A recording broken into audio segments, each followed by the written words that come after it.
Daniel Radcliffe, il giovane attore famoso per aver interpretato Harry Potter nella famosa saga, è arrivato a Venezia per presentare in concorso alle Giornate degli autori Kill Your Darlings di John Krokidas. La pellicola racconta la storia degli iconici poeti ribelli Allen Ginsberg e Jack Kerouac prima che diventassero icone della Beat Generation. First folio Hamlet, the Gutenberg Bible. These are among the university's prized possessions. Hands off the glass. Let's hear a bit, shall we?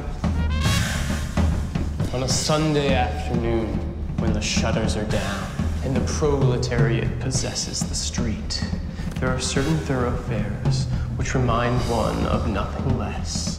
I'd been aware of Ginsberg since I was about 14 years old, and I read the first line of Howl when I was about that age. It was a few years before I then read the rest of it. But I was more a fan actually of, I was given Naked Lunch by William Burroughs when I was 14 to read, and I really got into that just because it was sort of so anarchic and chaotic and appealed to me at the time. And so I was much more aware of Kerouac and Burroughs than I was of Ginsberg when I first started making the film. But then, you know, I have a huge interest in poetry, so when so I was obviously very aware of his work.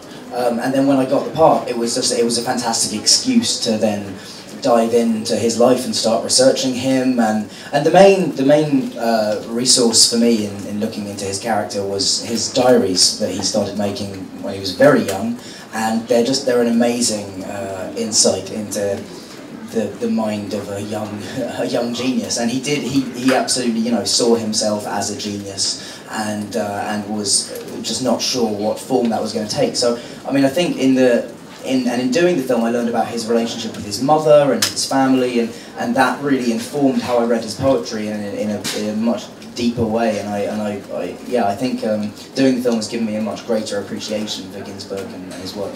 I'm not playing Allen Ginsberg, the great literary giant that everyone knows. I'm playing a guy called Alan from Paterson, New Jersey, who's going to a university for the first time where he suddenly thinks everyone is smarter and richer than he is, and he feels socially insecure and intellectually insecure, and it's about him finding his way out of that and falling in love in the process, and the way that, you know, turned him into the poet that he became, or the part that played in that journey.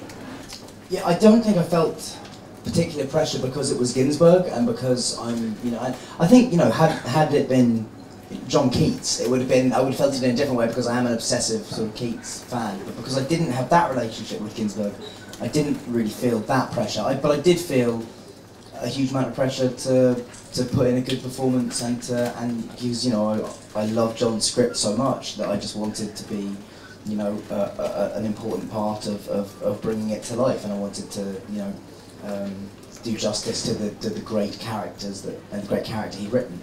So that was the only pressure I felt. When I was writing a list of all the young actors who I admired and wanted to work with, when I wrote down the name Daniel Radcliffe, a thought came to me, which is that the role in Allen in this movie goes from somebody who's a dutiful son, who's kind of only shown the world one side of themselves, one color, and by the end of the film has shown all of this passion, this love, this hatred, this jealousy, and this artistry, and declares himself a poet, an artist, and a rebel. And not knowing Dan, I wondered whether or not the person Dan Radcliffe could relate to this or not. We sent him the script, and the next thing I knew, I was having coffee with him while he was doing Equus on Broadway. And meeting an actor, I now realize, is kind of like a first date, that you know within the first 5 minutes whether or not there's chemistry between the two of you. And because this was my first film, I realized that there had to be an extreme level of trust between me and my leading actor. I was going to have to ask him to go to emotional places that were quite deep, and that he was going to have to trust me that I would bring him there. And Dan has just such a great optimistic way of looking at the world, of making fun of himself and using his misfortunes for the humor of all of his friends and those he knows. And it's an operating system that's very close to my own. And with a very short time, we were sharing a lot of intimate details with each other, and I realized that there was a really good chemistry. And then he offered to audition for me. And in that audition, we threw around a couple of scenes, we improv with each other, and I just saw all of these other colors and emotions that he hadn't shown yet in the one role that we largely know him for. So the answer is I cast him A, because he was the best actor for the role. B, he was someone who I trust and admired greatly. And C, I knew I would have a fun time working with him. Security? What the hell are you doing? Alert the press! Tell them Lucian Carr is innocent!